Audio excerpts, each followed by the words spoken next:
Hello बच्चों, आज का हमारा 5वां चैप्टर है जिसका नाम है हीट। आज हमारा साइंस फर्स्ट का चैप्टर 5 है। 5वां दिन है, 5वां चैप्टर आज शुरू करेंगे। और आपसे ये रिक्वेस्ट है कि आप इन वीडियोस को जितने भी आपके क्लास 10 के फ्रेंड्स हैं उनको शेयर कीजिए। उससे क्या होगा कि उन लोग की भी एग्ज़ाम है तो उन लोग का भी जो है तो इससे फ़ायदा होगा और वो लोग की भी जो है एग्ज़ाम अच्छी जाएगी। ठीक है, अब हीट चैप्टर जो है हमारा, उसमें हमको कौन कौन से टॉपिक कवर करने हैं वो हम यहाँ पर देखेंगे। और आज काफ़ी बोर्ड का इस्तेमाल भी काफ़ी ज़्यादा होगा। आज बोर्ड से भी हम जो है तो पढ़ेंगे, आज बुक का इस्तेमाल कम होगा। पहला टॉपिक है इसमें लैटेंट हीट। सबसे पहला टॉपिक जो है तो लैटेंट हीट है और यहाँ पर आपको एक एक्टिविटी दी हुई है। ठीक है, ये एक्टिविटी दी हुई है, आपको देखिए है ना। एक्टिविटी में क्या किया था, यहाँ पर एक इस तरह से बीकर लिया है, बीकर में कुछ आइस पीसेस लिया है और आइस पीसेस में थर्मोमीटर को ऐसे डुबाया है कि थर्मोमीटर का जो बॉल है ना, वो जो है तो bulb of thermometer, sorry bulb है वो नीचे रहना चाहिए। और उसको कहा कि आपने इसको क्या करना है, हीट करना है। क्या करना है, आपने उसको हीट करना है। ठीक है, चलो शुरू करेंगे हम। लैटेंट हीट हमारा टॉपिक। तो क्या कहता है लैटेंट हीट, देखिए क्या कहता है, देखिए लैटेंट हीट।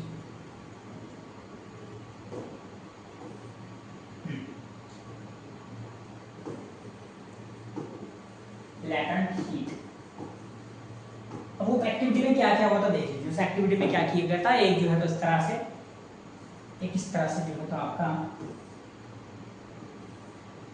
एक बीकर लिया गया। बीकर को नीचे स्लो स्लो हीट करने के लिए बोला, स्लोली स्लोली स्लोली हीट करना है। बीकर में अच्छे से सारे आइस क्यूब लिए हैं। अब आपको पता है आइस का टेम्परेचर 0 डिग्री सेल्सियस होता है और इसमें थर्मामीटर इस तरह से डुबा लिया है। आइस का टेम्परेचर कितना होता है, 0 डिग्री सेल्सियस। तो यहाँ पर टेम्परेचर क्या बताएगा, 0 डिग्री सेल्सियस बताएगा। ओके, टेम्परेचर क्या बताने वाला है, 0 डिग्री सेल्सियस। आपको स्लो स्लो हीट करने के लिए बोला था, उसको मिक्स करते रहो, स्टिर करते रहो, मिक्स करते रहो। मिक्स करने से क्या होगा कि नीचे की जो आइस पिघलेगी वो है ना, वो पानी बनेगा और पानी जो है दूसरे आइस के साथ मिक्स होगा। अब आपने क्या ऑब्जर्वेशन देखा, तो ऑब्जर्वेशन ये था कि जब तक पूरी आइस मेल्ट नहीं होती है, क्या ऑब्जर्वेशन था, है ना, until complete ice melt, जब तक पूरी आइस मेल्ट नहीं होती है, the temperature of mixture remain 0 degree Celsius.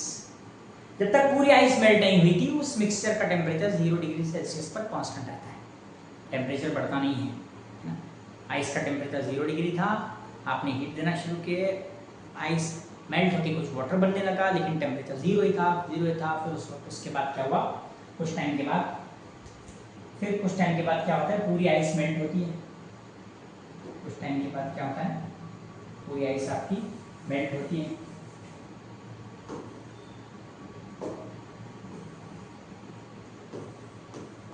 When complete ice is converted into water, जब आइस कंप्लीटली वाटर में कन्वर्ट हो जाती है, then temperature of water start rising या increasing. Temperature of water start increasing till 100 degree Celsius. कब तक, 100 degree Celsius. At 100 degree Celsius, the temperature of water remains constant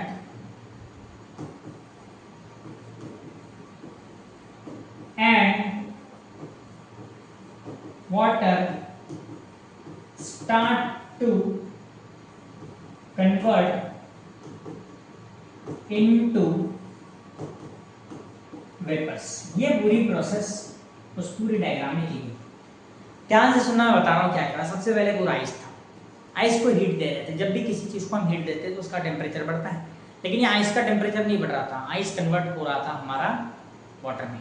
ice किस में convert हो रहा था? वाटर में कन्वर्ट हो रहा था। इसको बोलते हैं मेल्टिंग ऑफ आइस। क्या बोलते हैं? Melting of ice.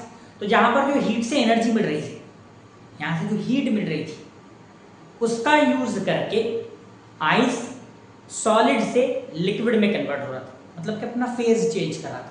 क्या चेंज कर रहा था? फेज चेंज कर रहा था। ठीक है, तो ऐसे टाइम पर जो हीट एब्जॉर्ब किया था आइस ने, उस हीट को कहते हैं latent heat.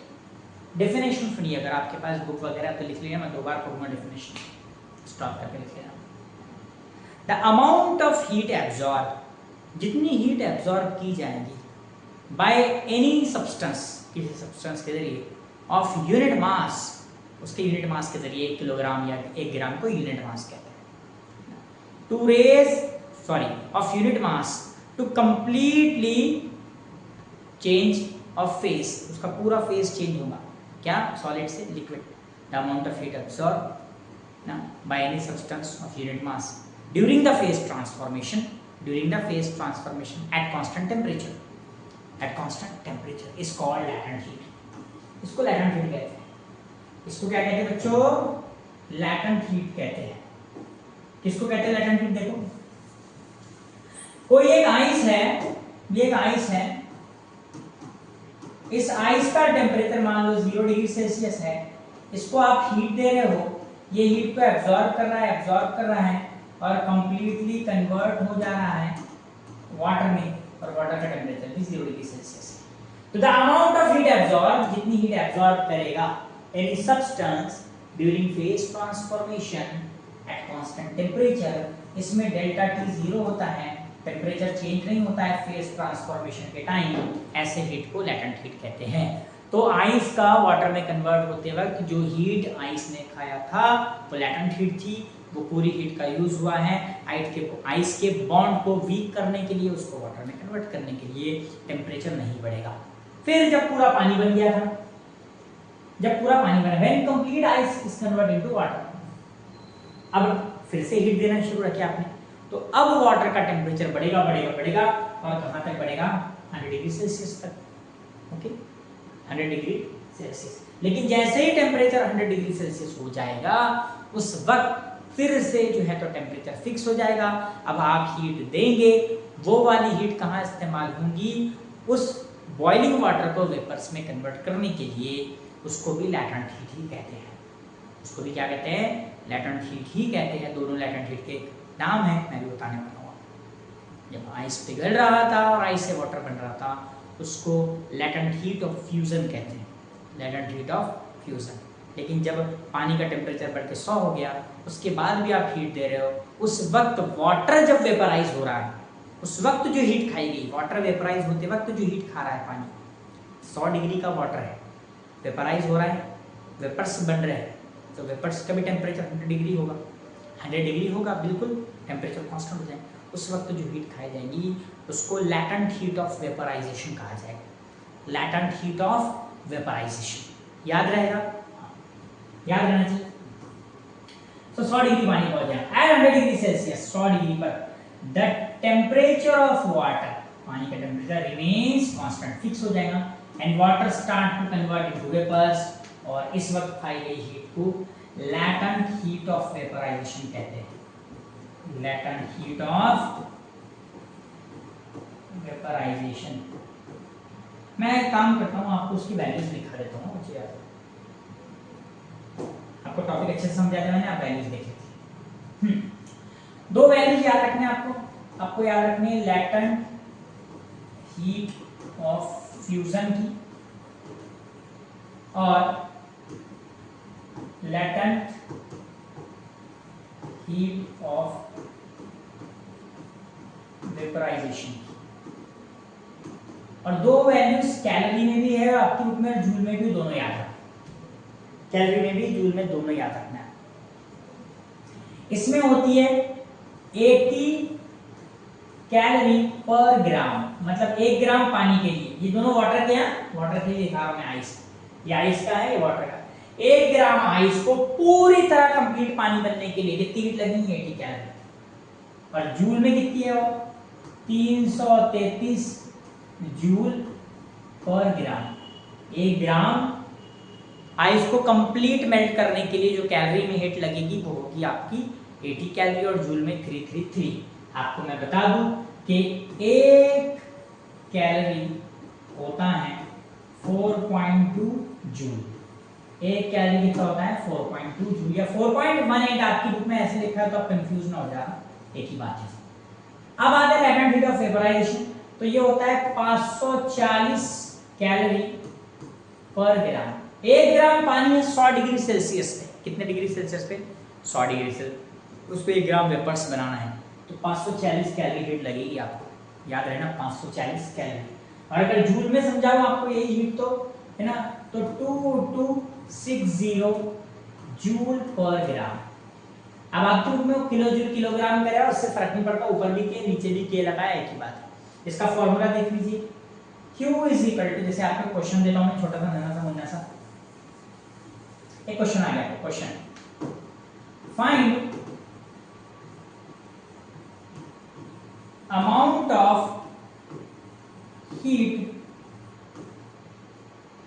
of heat absorbed by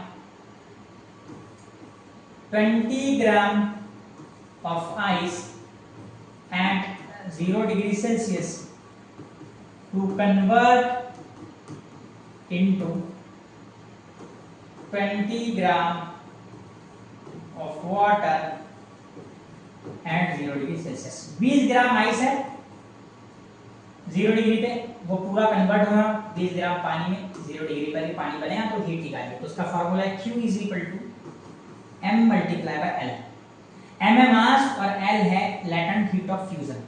तो मास हो गया आपका 20 ग्राम, लेटेंट हीट ऑफ फ्यूजन होता है 80 कैलोरी पर ग्राम। अगर ये 80 रखेंगे बच्चों आप, जब आप कैलोरी में आएगा, अगर आपको एमसीक्यूज आ रहे हैं और यही क्वेश्चन एमसीक्यूज में आ गया, सेम क्वेश्चन, ऑप्शन देखना है आप।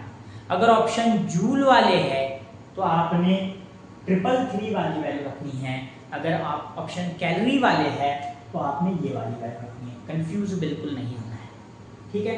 तो ये हो गया आपका 8 to the 16 00 कैलोरी, ठीक है।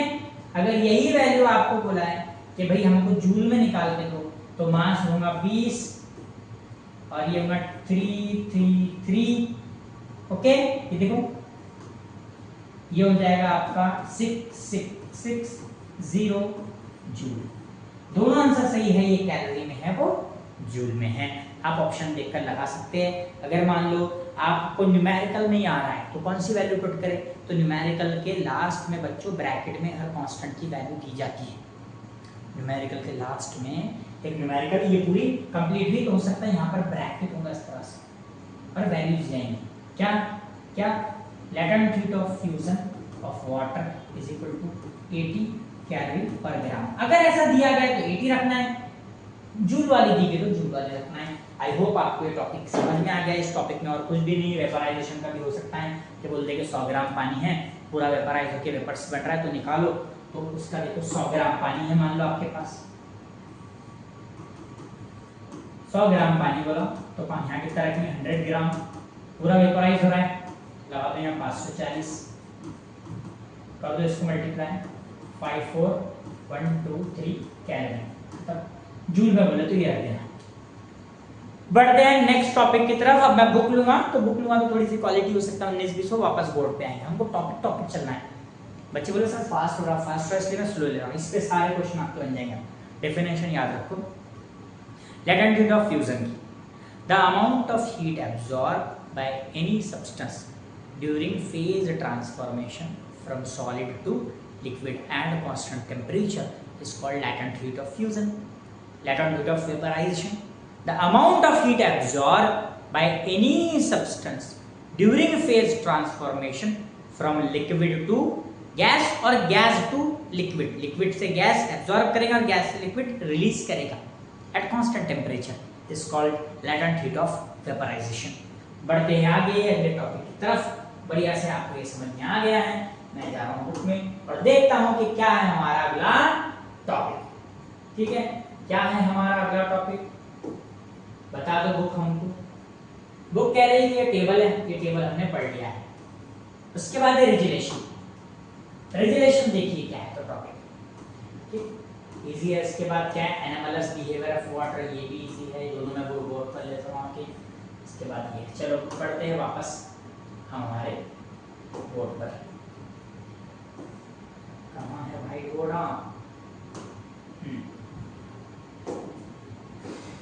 एक मिनट, इसको ऐड कर लेना है। चलिए, अब है आपका रेजुलेशन। देखो ध्यान से, रेजुलेशन क्या है बच्चों, डेफिनेशन याद रखना है। मान लो यहाँ पर एक आइस स्लैब इस तरह से, और मैंने यहाँ पर आइस स्लैब के ऊपर अलग कलर में ले रही हूँ, ब्लैक को लिखी मैं, इस पर रेड। आइस स्लैब पे मैंने एक इस तरह से तार लिया कॉपर का, और उस तार को ऐसे लटका दिया, ऐसे लटका दिया, और इधर उस पर दो वेट लगा दिए मैंने। वेट इक्वल होंगे, एक मिनट रुक जाओ, इधर उस पर दो वेट लगा दी मैंने। ओके, जैसे मैंने दोनों वेट लगा दिया, वेट काफी थे, तार काफी थिन था, तो मैंने देखा कि ये तार स्लैब के अंदर अंदर जा रहा है, स्लैब के अंदर जा रहा है। और कैसे हो रहा है, कुछ टाइम के बाद तार यहाँ पर है, यहाँ तक पहुँच गया स्लैब के अंदर, कुछ टाइम तक तार यहाँ पर पहुँच गया स्लैब के अंदर। ठीक है, अब रहा सवाल कि सर ऐसा कैसे हो रहा है ना? ठीक है, अब आप क्वेश्चन करेंगे कि सर ऐसा क्यों हुआ, स्लैब के अंदर स्लैब, आइस स्लैब, फिर और नीचे नीचे नीचे नीचे गिरेगा, फट के नीचे गिर जाएगा, लेकिन आइस स्लैब नहीं फटेगा, उसको चीरता हुआ तार नीचे जाएगा, लेकिन आइस स्लैब टूटेगा नहीं। तो पहले रेजुलेशन की डेफिनेशन देख लेते हैं और फिर देखते हैं ऐसा क्यों हो रहा है। रेजुलेशन का मतलब क्या होता है? The melting point of ice,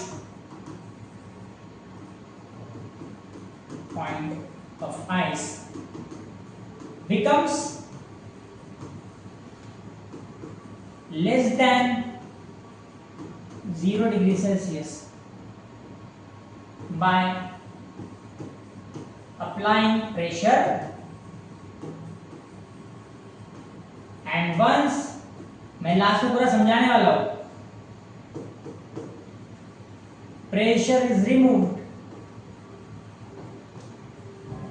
and once pressure is removed,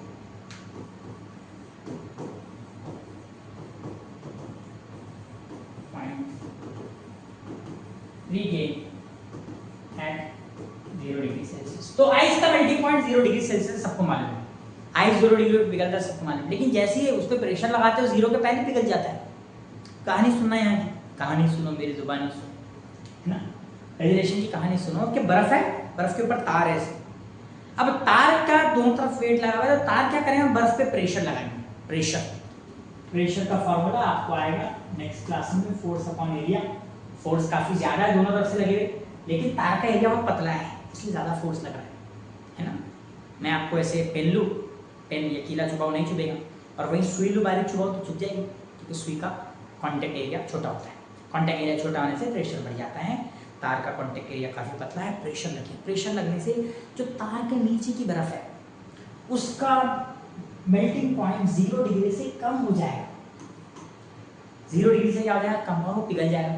तो जो बर्फ पिघला वो 0 डिग्री से पहले पिघल गया, हो सकता है -0.5 पे पिघल गया, पिघल के पानी बन गया। पानी बना तो तार पानी पे तो रह नहीं सकता, तार नीचे किसका, पानी उसके ऊपर आया, पानी तार के कहाँ है, ऊपर आया। जैसे पानी ऊपर आया, पानी बोले अरे अपन तो -0.5 डिग्री पर है, अपन ने ये स्टेट में तो बर्फ होना चाहिए था, अपन पानी कैसे, तो उनमें डिस्कशन हुआ, अपनों पे प्रेशर लगाया था, तो बोले अभी प्रेशर अभी हट गया, तार नीचे जा चुका है, पानी ऊपर आ चुका है, अभी प्रेशर हट गया तो वापस से बर्फ बन जाएगा, फिर नीचे का बर्फ पिघलेगा, तार नीचे जाएगा, पानी ऊपर आएगा, वापस से बर्फ बन जाएगा। क्योंकि वो नॉर्मल बर्फ पिघल के वापस पानी नहीं बन रहा है, क्योंकि वो 0 डिग्री पे पिघल रहा था, लेकिन ये 0 से पहले पिघल जा रहा ना, और 0 से पहले पानी वापस बर्फ बन जा रहा है। ये है हमारा टॉपिक रेजुलेशन, और इस तरह से ये पूरा उसको चीरते हुए नीचे चला जाएगा। ठीक है बच्चों, तो आपने ये बताना है कि प्रेशर लगाने से, प्रेशर अप्लाई करने से आइस का मेल्टिंग पॉइंट 0 से नीचे चला जाता है, 0 से नीचे चला जाता है। और वंस प्रेशर इज रिमूव, जैसे प्रेशर रिमूव होता है वापस उसका पॉइंट मेल्टिंग पॉइंट 0 पर आ जाता है। बढ़ते हैं नेक्स्ट टॉपिक की तरफ, इसका नाम है anomalous behaviour of water.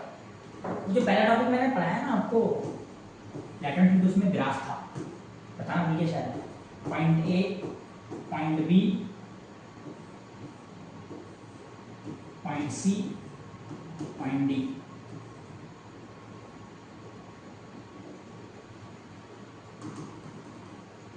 Degree Celsius, 0 degree Celsius. बोले ए से बी तक टेम्परेचर नहीं बढ़ा, दिखाओ थोड़ा रह गया तो देख लो। ए से बी तक टेम्परेचर नहीं बढ़ा, इधर टेम्परेचर है, सॉरी इधर टेम्परेचर है, इधर टाइम है, इधर क्या है, टाइम है, इधर टाइम। छोटा डस्टर आ गया। तो ए से बी तक टेम्परेचर नहीं बढ़ा, पूरी बर्फ पिघली 0 पर, फिर बी पर पूरी बर्फ पिघल गई, टेम्परेचर बढ़ के आ गया सी पर गया 100 डिग्री पर, फिर सी के बाद फिर टेम्परेचर नहीं बढ़ा। तो ए बी क्या है, यहाँ पर बर्फ मेल्ट हो रही है, बी सी क्या है, यहाँ पर टेम्परेचर राइज हो रहा है वाटर का, और सी डी क्या है, यहाँ पर वाटर का वेपराइजेशन हो रहा है, वाटर का वेपराइजेशन हो रहा है। ओके, समझेगा? ये ग्राफ है बुक में, इसको देख लेना एक बार आपने। हम पढ़ने जा रहे हैं अब एनामलस बिहेवियर ऑफ वाटर, ठीक है? चलो, तो क्या कहता है आपका एनामलस बिहेवियर ऑफ वाटर, देख लो।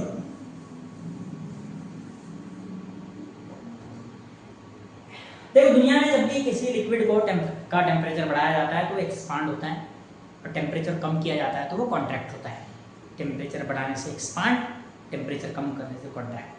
वाटर भी ऐसे करता है, टेम्परेचर बढ़ाए तो एक्सपांड और कम करे तो कॉन्ट्रैक्ट। लेकिन 0 डिग्री से 4 डिग्री में इसको उल्टा कर लेता है।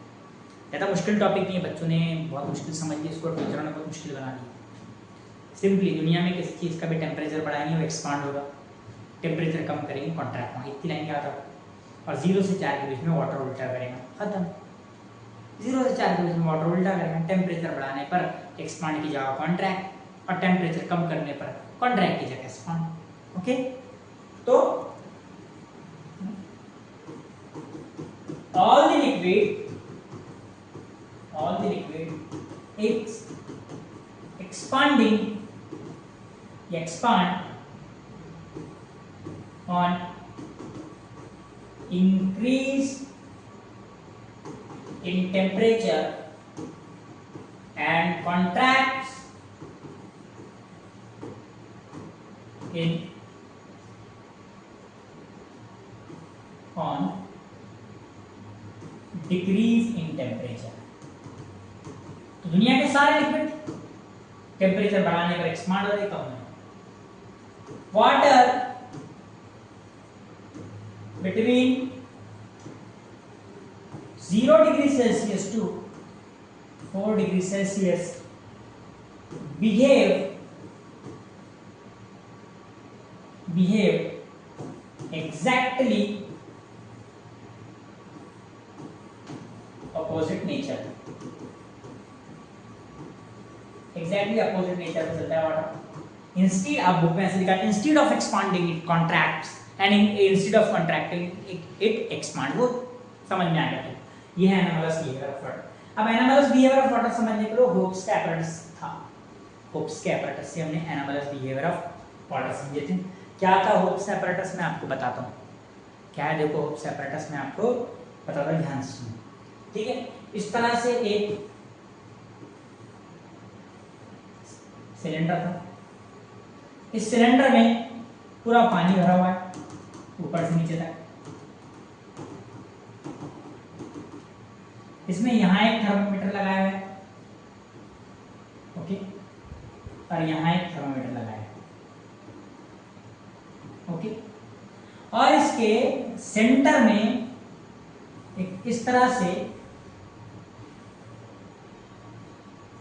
हमेशा लाइन साफी हुई है, उसके साथ दरवाजे के साथ तो बड़ा बन जाता है।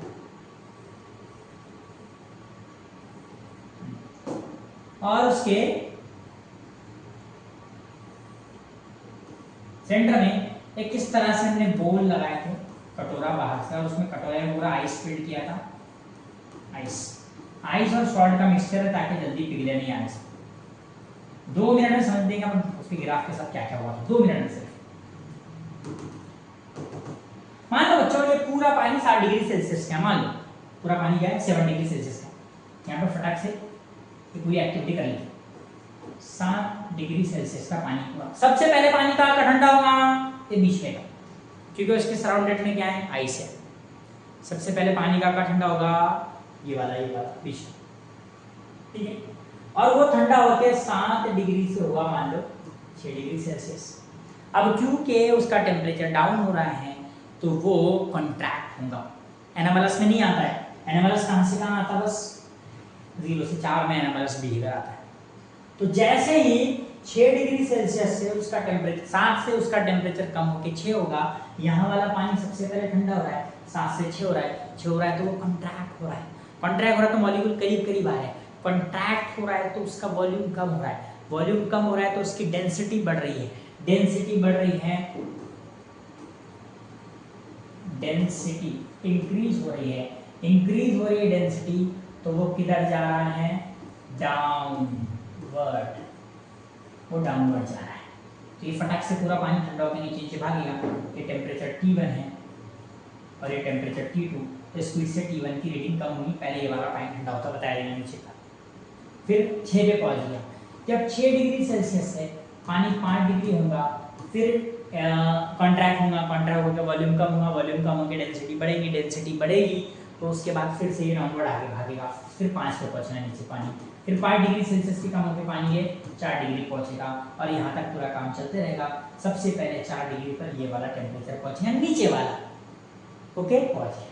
जब ये 4 डिग्री पर पहुंच जाएगा तभी कुछ टाइम के लिए रुक जाएगा और अब पूरा पानी 4 पे पहुंच जाएगा, ये वाला, ये वाला, ये वाला। अब इसके पास कहानी देखो, 4 डिग्री पे पहले कौन पहुंचा, ये वाला टेम्परेचर।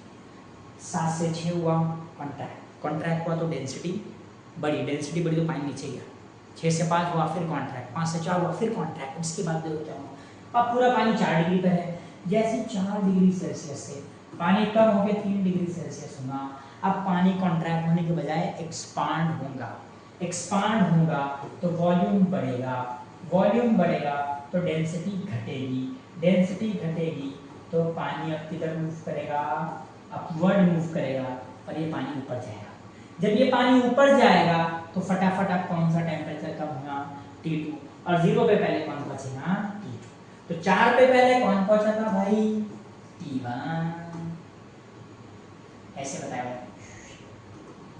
4 degree Celsius, okay. फिर है ना 4 डिग्री सेल्सियस, फिर यहाँ जाके 0 पर, अब कुछ टाइम के बाद T1 आएगा। तो पहले 4 पर कौन पहुंचेगा, T1, और पहले 0 पे कौन पहुंचेगा, T2। ये एनालिसिस बिहेवियर ऑफ वाटर का प्रूफ है कि देखो 4 डिग्री से नीचे नीचे जाते टाइम पानी जो तो उल्टा बिहेव करता है। अब इसमें एक क्वेश्चन है, क्वेश्चन ये है कि बताओ वो समुद्र में ना नीचे मछलियाँ रहती हैं, मछलियाँ तो ऊपर बर्फ बन जाता है तो कैसे जिंदा रहते हैं वगैरह वगैरह, वो भी समझ लेते हैं। ध्यान से देखिए, बढ़िया से देखिए, सब समझना है। ये कोई पहाड़ है, इसमें पानी है पूरा यहाँ तक, ओके। बाहर एटमॉस्फेयर, बाहर एयर है और एयर का टेम्परेचर मान लो कि 4 डिग्री सेल्सियस है। ठंडे ममालिक में, कोल्ड कंट्रीज में नीचे फिशेस कैसे जिंदा रहे वगैरह, तो मान लो यहाँ का टेम्परेचर भी 4 डिग्री। जब 4 डिग्री होगा तो सबसे पहले पानी ठंडा होगा और ठंडा होकर 4 डिग्री से सेल्सियस से कितना होगा, 3 डिग्री सेल्सियस। जब 3 डिग्री होगा तो एक्सपांड होगा, एक्सपांड होगा तो उसका वॉल्यूम बढ़ेगा, वॉल्यूम बढ़ेगा तो डेंसिटी कम होगी, डेंसिटी कम होगी तो ऊपर ही हल्का होकर ऊपर ही रहेगा, वो पानी ऊपर ही रुकेगा 3 डिग्री वाला। फिर 3 डिग्री ठंडा हो गया, 2 डिग्री हो जाएगा, फिर भी हल्का है, नीचे का पानी बस गई, नीचे का क्यों आएगा, 3 डिग्री तो और फैला, ऊपर रुके। ऐसे करते करते 3 डिग्री से 2 डिग्री, 2 डिग्री से 1 डिग्री, और ऐसे करते करते वो सीधा आइस में कन्वर्ट हो जाएगा। ऊपर एक आइस की लेयर बन जाएगी, नीचे पानी रहेगा और नीचे मछली जल की रानी है, जीवन उसका पानी है ना, जिंदा रहेगी। ठीक है, इस तरह से काम चलेगा। नेक्स्ट टॉपिक हमारा क्या है, हम बुक का रुख करेंगे और रुख करके देखेंगे और फटाक से वो वाला टॉपिक भी करेंगे। अच्छे से इतना स्लो चल रहा है ड्यू पॉइंट एंड ह्यूमिडिटी। इसके बाद रिलेटिव ह्यूमिडिटी, उसके बाद यूनिट ऑफ हीट है और स्पेसिफिक हीट कैपेसिटी। चलो ड्यू पॉइंट एंड ह्यूमिडिटी देखने जा रहे हैं। ड्यू पॉइंट एंड ह्यूमिडिटी आराम से चलेंगे, कोई गड़बड़ नहीं, कोई अपने पास वक्त की कमी नहीं है, एकदम आराम से चलने वाले हैं, है ना। वक्त कितना भी लगे कोई टेंशन नहीं। देखो ड्यू किसे कहते हैं? ड्यू आपने सर्दियों के दिनों में अक्सर देखा होगा कि सुबह सुबह बाहर निकले, आपकी गाड़ियों पे शबनम गिरी हुई है। तो शबनम क्यों गिरती? शबनम की हिल बड़ी इसलिए नहीं गिरती, वो शबनम वाला कि ये शबनम वाला। शबनम मतलब ड्यू। क्रिकेट में भी रात के टाइम ड्यू गिरती है, बॉल गीला हो रहा है, साफ किया जा रहा है। ऐसा क्यों हो रहा है भाई? कहाँ से आ रहा पानी है?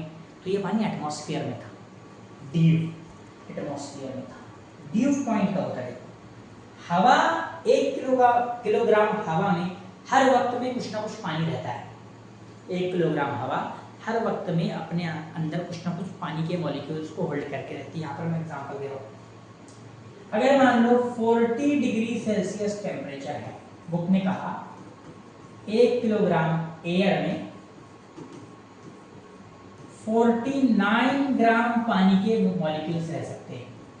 कौन सा एम बना ली तुमने सर? ये नवी इंग्लिश आया ना मार्केट में, ठीक है। 40 डिग्री सेल्सियस पे 1 किलोग्राम एयर में 49 ग्राम वाटर वेपर्स रह सकते हैं, वाटर के वेपर्स। जब ये टेम्परेचर कम होके 20 डिग्री सेल्सियस हो जाएगा, तब इसी 1 किलोग्राम हवा की कैपेसिटी कम हो जाएगी और ये हवा बोलेंगी मैं बस 14.7 ग्राम ही संभाल सकती हूँ वाटर वेपर्स। ध्यान से सुनना, ये कहानी में सब कुछ, थ्योरी सब छोड़ो। कि जब 40 डिग्री टेम्परेचर है तो वो हवा में 49 ग्राम भी वाटर वेपर्स है, तो हवा को कुछ नहीं हो रहा। लेकिन जैसे टेम्परेचर कम हो रहा है, हवा बोली देखो टेम्परेचर कम हो रहा है, मेरे अंदर जो पानी मैं होल्ड नहीं कर सकती हूँ। 20 डिग्री हो रहा है, देखो टेम्परेचर कम हो रहा है, और कम हो रहा है, 30 हो रहा है, 25 हो रहा है, 20 हो रहा है। तो फिर एयर क्या करती है? अपने अंदर जो वाटर मॉलिक्यूल्स है in the form of vapours की फॉर्म में, उसको वापस वो वेपर्स कन्वर्ट हो जाते हैं ड्रॉपलेट्स में, बूंदों में, और जमीन पे गिर जाते हैं। शबनम सर्दी के दिनों में ये हो रहा, रात में टेम्परेचर कम हो रहा, हवा की कैपेसिटी के लिए मैं नहीं संभाल सकती, इतना बूंदे बना के गिर जाएगी। दिन में टेम्परेचर अच्छा खासा, धूप में वही बूंदे हवा में उड़ जाएगी वापस। फिर रात में टेम्परेचर कम हो रहा, फिर बूंदे गिर रही है। तो जब टेम्परेचर डाउन होता है तब एयर की capacity to hold water vapours ये भी डिक्रीज होती है, जिससे वो एयर एग्जिस्ट जो वेपर्स होते हैं, ज़्यादा वेपर एक्स्ट्रा। भाई मेरी कैपेसिटी कितनी है? 14.7 20 डिग्री पे, मेरे पास कितने भी 20 ग्राम है, तो बाकी जो तो 5.3 ग्राम को पानी बना दो, गिरा दो बूंदे, ये होता है। और जब वो गिरती है तो उसको ड्यू कहते हैं। अच्छा, ड्यू पॉइंट किससे कहते हैं? ड्यू पॉइंट एक टेम्परेचर का ड्यू पॉइंट टेम्परेचर को कहते हैं। मान लो ये मिसाल लेती है 20 डिग्री। मान लो हवा में अभी 2 मिनट में किलोग्राम, 1 किलोग्राम हवा में 14.7 ग्राम वाटर मौजूद है। 1 किलोग्राम एयर में, 1 किलोग्राम एयर में कितना वाटर मौजूद है? 14.7। और बाहर का टेम्परेचर है 25 डिग्री सेल्सियस। 25 से कुछ नहीं होना, उसको आराम से रहेंगी हवाएं। अब टेम्परेचर कम हुआ 24, कम हुआ 23, कम हुआ 22, 22, 21, और जैसे ही पहुंचा 20 पे तो अलार्म बजने लगे, टी टी टी टी। बोले क्या अलार्म बज रहा है? तो 20 डिग्री सेल्सियस पर 1 किलोग्राम हवा इतना ही पानी संभाल सकती है जितना भी है। अब थोड़ा भी टेम्परेचर कम होगा तो थोड़ा पानी ड्यू बनेगा, थोड़ा टेम्परेचर कम होगा थोड़ा पानी ड्यू बनेगा। तो ये टेम्परेचर कहलाएगा ड्यू पॉइंट। क्या कहलाएंगे ये? Due point. और ह्यूमिडिटी किसे कहते हैं बच्चों? ह्यूमिडिटी भी देख लेते हैं। ड्यू पॉइंट अच्छे से क्लियर होगा तुम्हारा। ह्यूमिडिटी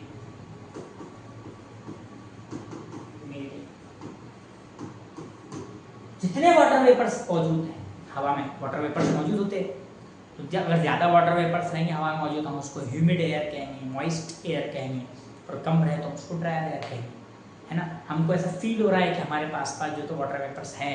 मुंबई में तुम गए होंगे तो देखेंगे, मुंबई में जब तुम बाहर घूमते गर्मी के दिनों में तो पसीना बहुत आ रहा है, वो ह्यूमिडिटी की वजह से होता है, क्योंकि वहाँ की हवा में बहुत ज़्यादा वाटर वेपर्स मौजूद होते हैं। एटमॉस्फेयर में जैसे समंदर होने की वजह से बहुत ज़्यादा पानी उड़ता है, ह्यूमिडिटी। अब रिलेटिव ह्यूमिडिटी क्या है? Percentage relative humidity into 100। बाद में भी कर सकते हैं, देखते पहले बैठा है क्या। Water vapours present in the air, हवा में कितने वाटर वेपर मौजूद है अभी, divided by water vapours need to saturate the air. मैं सैचुरेट वर्ड का मीनिंग बताना भूल गया, 2 मिनट बता।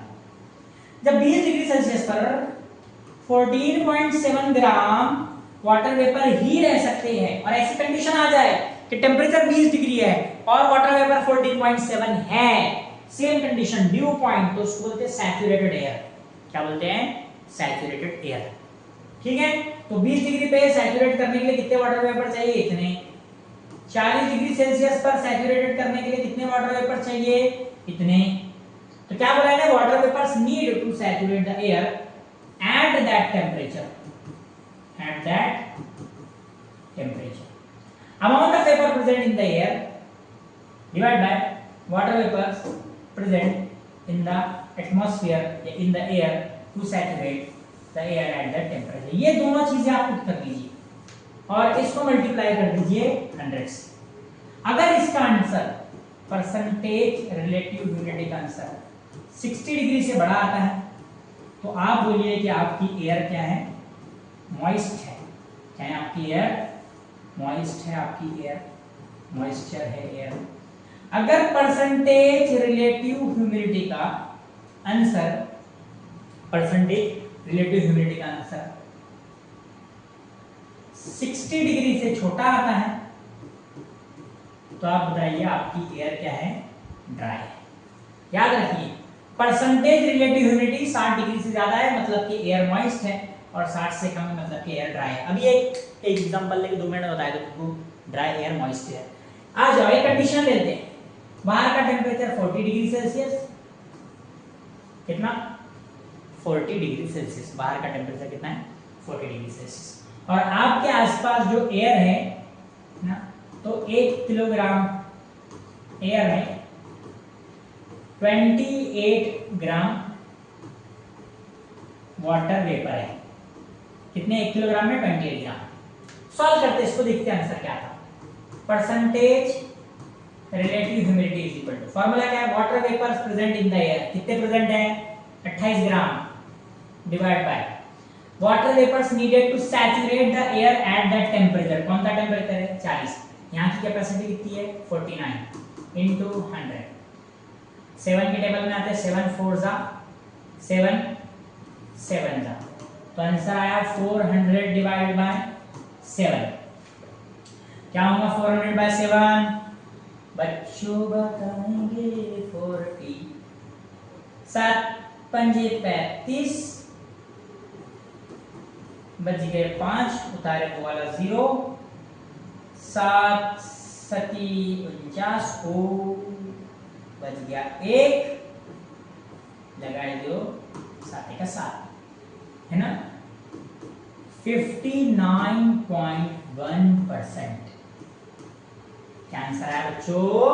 59.1% बराबर है 7 5 35 0 5 0 7 9 7 7 49 7 7 49 57.10 57.1%। तो ये 60 डिग्री से कम आ गया आंसर। तो आपकी एयर आपको कैसे मालूम है? ड्राई। इसलिए गर्मियों के दिनों में एयर सारे ड्राई लगते हैं। क्यों? क्योंकि कितना पानी है भाई? 28 ग्राम पानी है, तब भी ड्राई एयर लग रही, टेम्परेचर ज्यादा है। तो किसी हवा का मॉइस्ट होना या ड्राई होना सिर्फ अमाउंट ऑफ वाटर पर डिपेंड नहीं होता है, टेम्परेचर पर भी डिपेंड होता है। ह्यूमिडिटी का सिर्फ ड्राई होना या बाहर का मॉइस्चर कैसा महसूस होना है, टेम्परेचर पे भी डिपेंड है और अमाउंट ऑफ वाटर पे भी डिपेंड है, दोनों पे डिपेंड है। अब सर्दियों के दिनों में इतना पानी रहा तो बहुत ज़्यादा ही है। सर्दियों के दिनों में हमारे पास औरंगाबाद में टेम्परेचर 12-13 जा रहा है अगर, तो फिर तो बहुत ज़्यादा है। 12-13 पे तो और कैपेसिटी कम हो जाएगी, है ना? 10 ग्राम की हो जाएगी, तो बाकी 18 ग्राम पानी बन के पी जाएगा। ठीक है बच्चों, बढ़ते हैं हमारे अगले टॉपिक्स की तरफ। अगला टॉपिक हमारा क्या होने वाला है? हमारा रिलेटिव ह्यूमिडिटी हो चुका है, उसके बाद unit of heat, specific heat capacity, heat exchange, और चैप्टर खत्म हो गया। हाँ क्वेश्चन है, ये क्वेश्चन तो करना ही करना है। चलो, यूनिट ऑफ हीट, एक आधे मिनट का मुझे गैप दीजिए, मैं कर देता हूं जब तक इसको स्टॉप। तो सबसे पहले देखा गया यूनिट ऑफ हीट।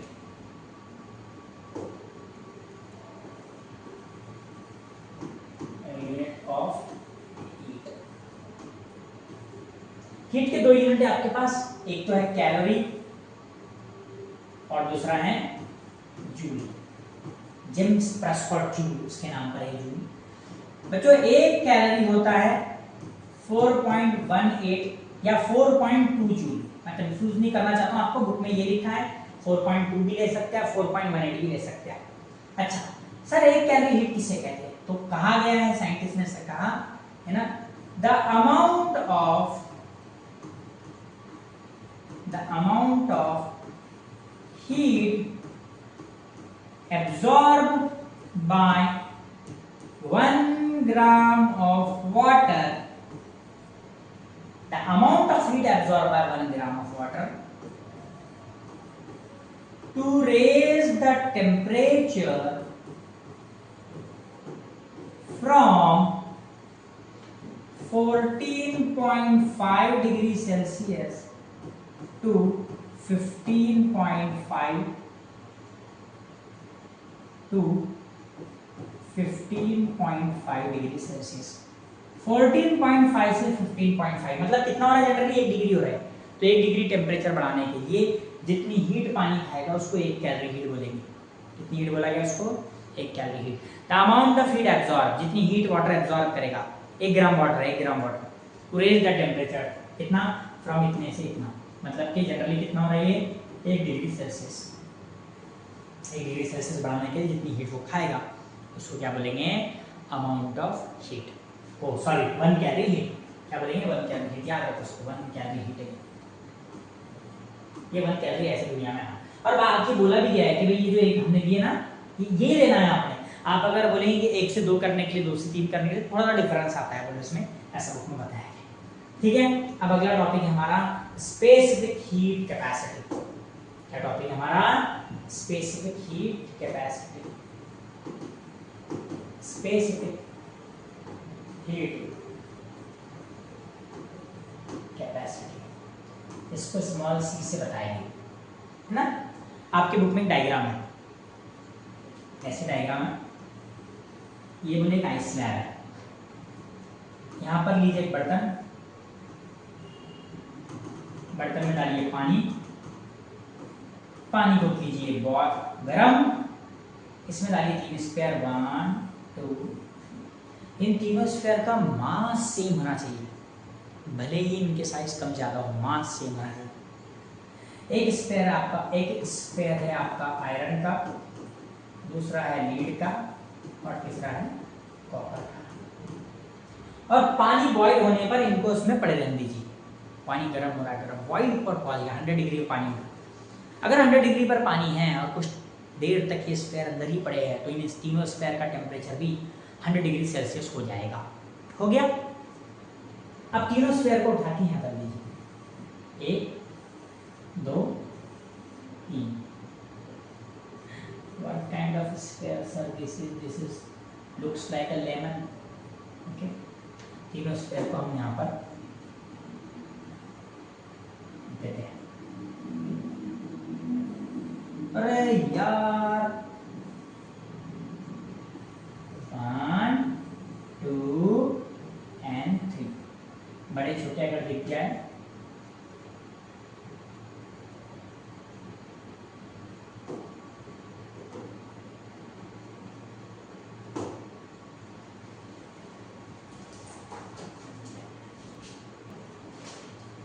ठीक है बच्चों।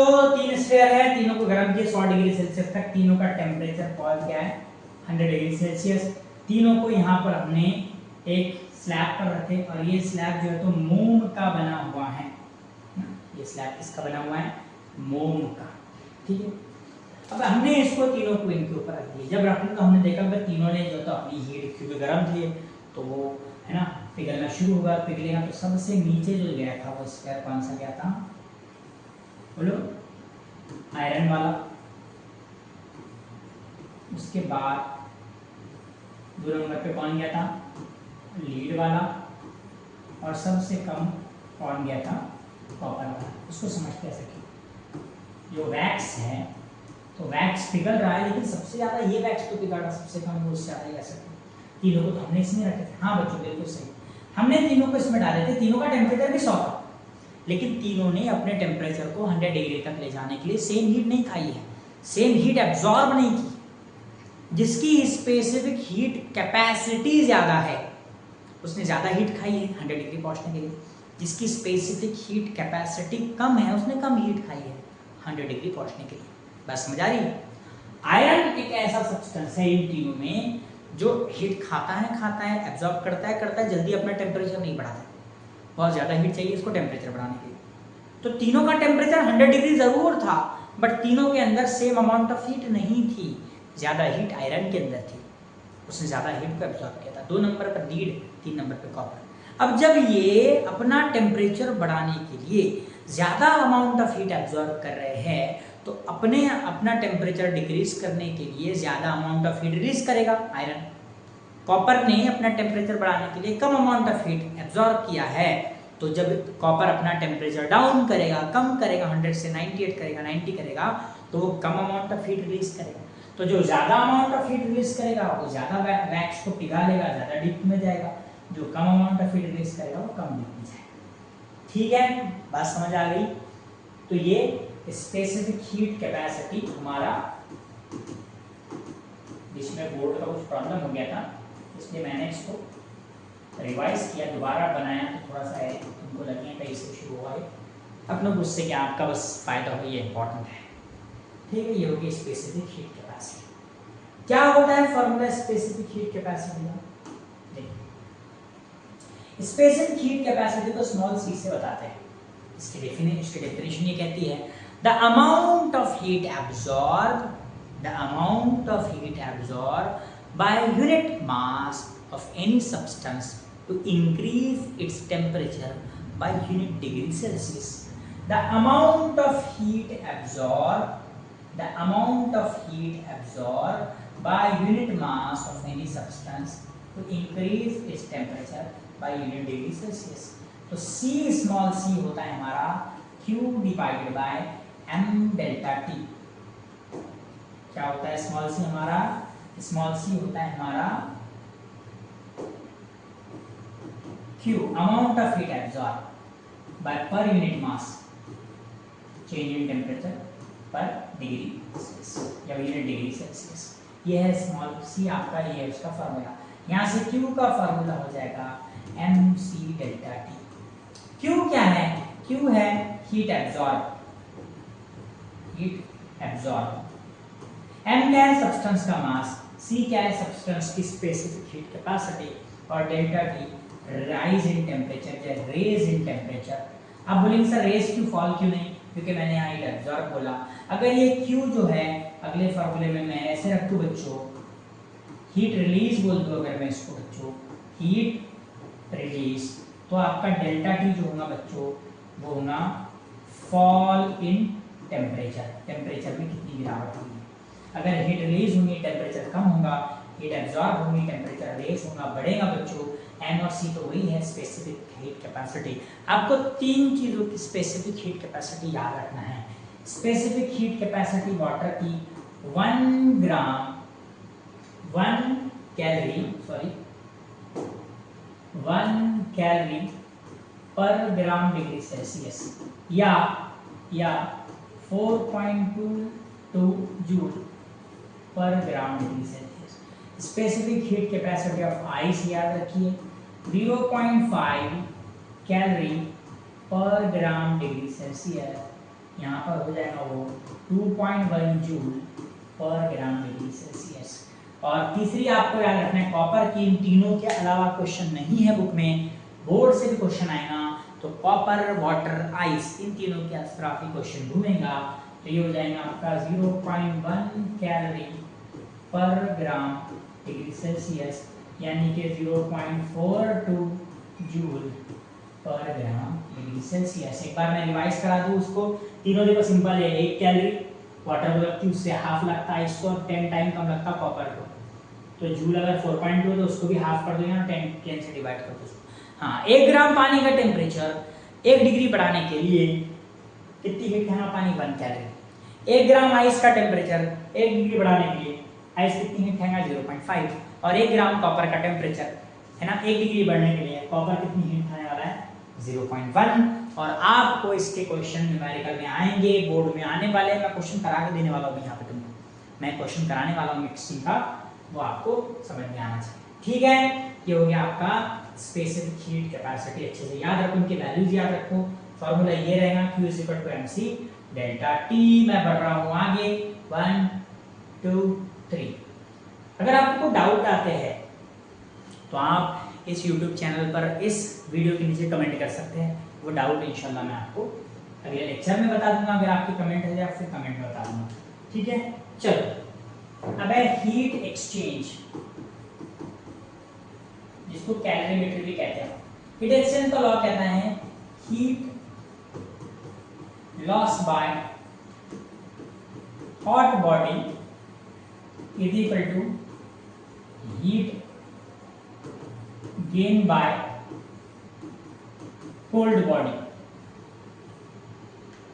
इस पे मैं क्विक 1 मिनट में क्वेश्चन करा रहा हूं, आपको ध्यान से सुनिए। अगर आपको बोला है ये बर्तन है, इस बर्तन में 50 ग्राम वाटर है, वाटर का टेम्परेचर है 20 डिग्री सेल्सियस, और इस बर्तन में आपने दूसरा 70 ग्राम वाटर मिला दिया, और उस वाटर का टेम्परेचर था ये T1 ये T2, उस वाटर का टेम्परेचर था आपका 80 डिग्री सेल्सियस। तो फाइनल मिक्सचर का टेम्परेचर क्या होगा? ऐसा क्वेश्चन में बना के आपको शॉर्ट में करा रहा हूं, फिर बड़े क्वेश्चन जो बुक में है वो जाएंगे। 50 ग्राम पानी 20 डिग्री पर, उसमें मिला है 70 ग्राम पानी 80। इसमें हॉट बॉडी कौन है? Heat lost by hot body, ये हॉट बॉडी, तो ये हीट लॉस करेगा Q2। Heat gain by cold body, ये हीट गेन करेगा Q1। ओके, हीट लॉस करने का फॉर्मूला होगा इसका M2C डेल्टा T2, है ना, C तो दोनों का सेम होगा, इज इक्वल टू इसका होगा M1C डेल्टा T1, है ना। ध्यान से इसको करा, C क्योंकि दोनों तरफ पानी है, दोनों तरफ पानी है, तो C सेम है, तो C हो गया कैंसिल। अब देखो आगे, M2 कितना है बच्चों? 70 इंटू डेल्टा T2, बच्चों अभी इसका टेम्परेचर कितना है? 80 है। जो बाद में टेम्परेचर होगा, मान लो X है या T है बाद का टेम्परेचर, तो ये जो है गर्म पानी वो तो ठंडा होगा। भाई ये पानी का टेम्परेचर 20 है, इसका 80 है, दोनों को मिला है, तो नया जो पानी बनेगा वो 20 से ज्यादा होगा और 80 से कम होगा, तो इसका जो मिक्सचर का टेम्परेचर फाइनल 80 से कम आने वाला है, तो हम इसको बोलेंगे T2 minus, sorry 80 minus, direct देखो T2 माइनस,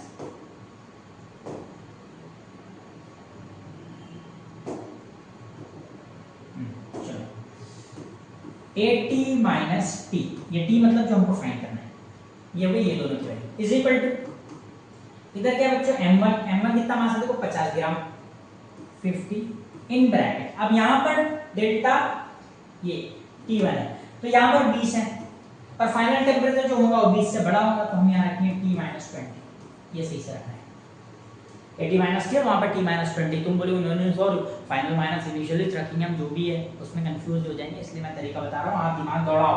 ये पानी 80 का है तो फाइनल 80 से कम होगा, इसलिए 80 माइनस T, फाइनल वाला T है। ये पानी 20 का है तो फाइनल 20 से ज़्यादा होगा, तो T-20।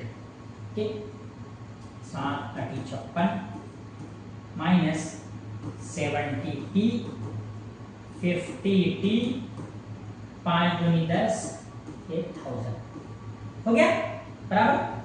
अब ये 70T माइनस में उधर गया तो प्लस में, माइनस में इधर आता प्लस में, 5600 plus 1000 is equal to 50T plus 70T, तो ये हो जाएगा 6600 और ये हो जाएगा 120T, T से T कैंसिल हो गया आपका, और ये 0 से 0 कैंसिल हो गया, sorry T is equal to हो गया 660 डिवाइड बाय 12, इसको आपने कर लेना है, और ये आपका आंसर आ जाएगा। ये आंसर मैं बता दूं आपको, ये आंसर आने वाला है 60 से 66 के बीच में कुछ तो जाएगा आंसर। 60 से 66 के बीच में इसका जवाब आएगा। आपने करते हैं देख लेना है, 80 से कम और 20 से ज़्यादा आंसर। इस तरह से करते हैं आप ये वाला formula, heat lost by hot body is equal to heat gain by cold body. ठीक है, अब एक बुक में का क्वेश्चन जो बुक में सॉल्व कराया है, कैलोरीमीटर वगैरह वो वाला उत्तर कर लेते हैं, फिर आपका ये चैप्टर आपका हो जाएगा। एक क्वेश्चन बुक से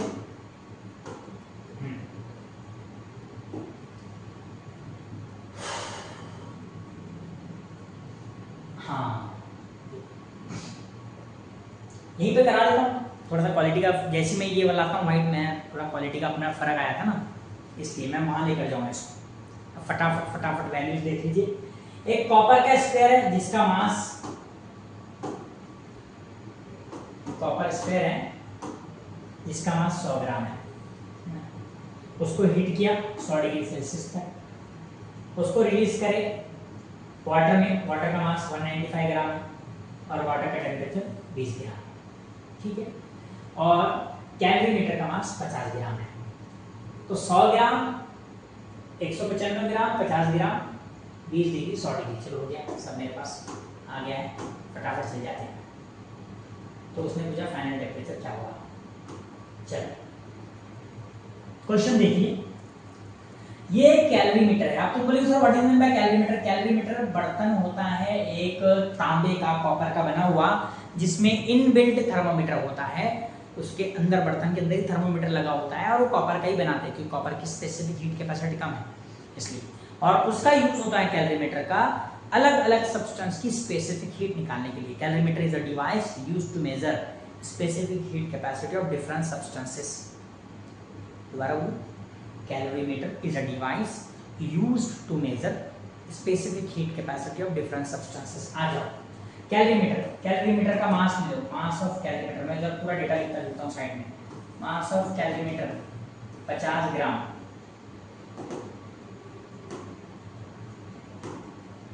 मास of calorimeter 50 gram, specific heat capacity of calorimeter, जाहिर सी बात है कॉपर से बना है तो 0.1 होंगी calorie per gram degree Celsius. Mass of water 195 gram, specific heat capacity of water 1 calorie per gram degree Celsius. Temperature of water 20 degree Celsius. Mass of sphere 100 gram, temperature of sphere 100 degree Celsius.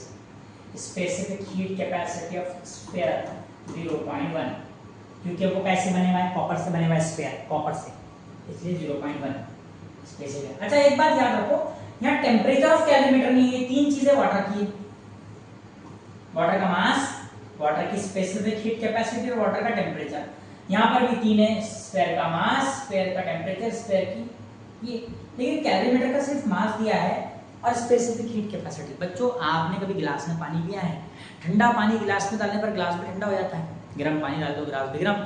तो जितना temperature water का है वही temperature किसका है, हमारा calorimeter का है, वही टेम्परेचर किसका है, कैलोरीमीटर। ओके, तो कैलोरीमीटर का टेम्परेचर, टेम्परेचर ऑफ कैलोरीमीटर है 20 डिग्री सेल्सियस। तो उसने बोला जब हम ये इसमें डालें, मैं बना लूं यहाँ पर ये पानी, कैलोरीमीटर का मास 50 ग्राम, अंदर पानी 195 ग्राम, कैलोरीमीटर और पानी दोनों का टेम्परेचर 20 डिग्री सेल्सियस। उसमें डाले एक स्फीयर, स्फीयर का मास 100 ग्राम, स्फीयर का टेम्परेचर इतना इतना, तो बोले फाइनल टेम्परेचर होगा कितना, सॉल्व करेंगे, यही तरीका लगाना है आपका, सही होगा। Heat lost by hot object is equal to heat gain by cold object. यहाँ हॉट ऑब्जेक्ट अकेला स्फीयर है, वो हीट देगा, और दो लोग हीट ले रहे हैं, पानी भी और वो बर्तन भी। पानी जो हीट लेगा वो Q1, बर्तन जो हीट लेगा वो Q2, और जो हीट दे जा रहा है कैलोरीमीटर। तो mass of calorimeter, sorry sphere, sphere दे रहा नहीं, sorry, mass of sphere, specific heat capacity of sphere and change in temperature in sphere. ये वाटर का है, mass of water, specific heat capacity in water, change in temperature in water, plus calorimeter, mass of calorimeter, specific heat capacity in calorimeter, specific heat capacity in calorimeter और change in temperature in calorimeter. तो ये क्या है, सारे sphere है, ये सारे water है और ये सारे कैलोरीमीटर है। स्फीयर हीट देगा पानी और वो कैलोरीमीटर दोनों हीट ले रहे हैं। कर देते इसका मास बोलो कितना है 100, स्पेसिफिक हीट कैपेसिटी थी 0.1 क्योंकि कैसे बने हुआ है वो स्फीयर कॉपर से। चेंजिंग टेम्परेचर कितना होगा तो 100 माइनस टी। बच्चों फाइनल में टेम्परेचर जो होगा पानी का वो 100 से कम होगा ना और 20 से ज्यादा होगा। अंदर का सब सब्सटेंस 20 है, 100 टेम्परेचर वाला बॉल डाल रहे उसमें अपन स्फीयर, तो फाइनल टेम्परेचर 100 से कम होगा और 20 से ज्यादा होगा, इसलिए 100 minus T. Mass of water 195, specific heat capacity 1, change in temperature बोलो T minus 20 plus mass of calorimeter 50, specific heat capacity 0.1। Calorimeter कहाँ से बना है देखो, कॉपर से 0.1, change in temperature T minus 20 हो गया। ये दोनों हो गए 10, ये हो गया 100 माइनस T, ये हो गया 195 T माइनस 20, ये हो गया 5 T माइनस 20, ये हो जाएगा 1000 माइनस 10T, ये हो जाएगा 195T माइनस 195 को 2 से कर लेते हैं 195 into 2 पाई दूनी 10 कैरी 1 9 दूनी 18 19 कैरी 1 2 1 2 और 3 हो गया। 8 दूनी 10 कैरी 1 9 दूनी 18 1 19 कैरी 1 2 1 2 हमारे 3 0 3900 प्लस 5T माइनस 5 दूनी 10 100। ओके, तो यहाँ आपका अब आपको कुछ नहीं करना है, सारे टी वाले टर्म एक तरफ करने, वो वाले टर्म एक तरफ करने। देखो ये कितना है 195, ये माइनस 10T उधर जाएगा प्लस में और ये दोनों माइनस वाले इधर आएंगे तो प्लस में। तो मैं इधर उठा लेता हूँ 195T plus 5T plus 10T is equal to कितना है 3900 प्लस 1000 प्लस 100। देखो ये दोनों माइनस में है, मैंने दोनों को इधर लेगा 1000 के साथ प्लस में लिखा सारे, और ये 10 माइनस 10T उधर लेगा तो प्लस में 195 5 200 210T इज इक्वल टू ये 100 डाले 4000 5000 बराबर है ना भाई साहब, बराबर ना। तो ये 0 से 0 कट गया, T is equal to 500 divide by 21 कर लेते हैं साइड में 21 into 50 21 मतलब 21 21 2 जा 42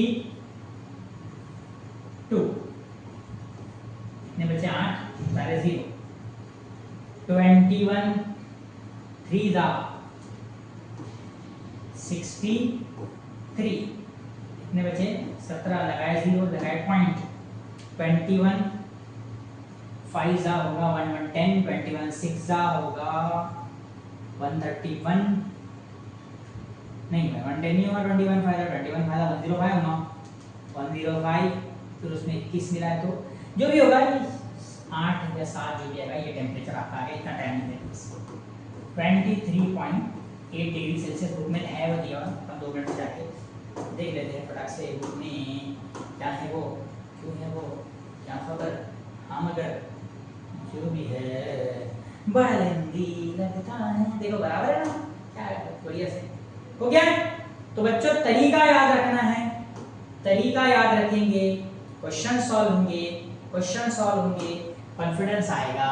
heat loss by hot object is equal to heat gain by these two object है ना, m से डेल्टा डी m से सबको लगा ली स्फीयर w मतलब वाटर c मतलब स्पेसिफिक इस तरह से आपने करना है। Best of luck. और ये वाला चैप्टर आपका बहुत अच्छा हुआ है आज का, सारी चीजें बहुत अच्छे से होगी, इसको रिवाइज करो। बोर्ड में इससे क्वेश्चन एमसीक्यूज में भी आ सकता है, न्यूमेरिकल में भी आ सकता है, ओके, साइंटिफिक रीजन में आ सकता है वहां पर कि वो मछलियां जिंदा क्यों रहती हैं। मिलेंगे इंशाल्लाह कल एक नए चैप्टर के साथ, और आपका जो तैयारी हम करवा रहे हैं ना, अल्लाह से उम्मीद है कि आप लोगों की एग्जाम बहुत अच्छी जाए और आप लोग बहुत अच्छा स्कोर करें। Best of luck.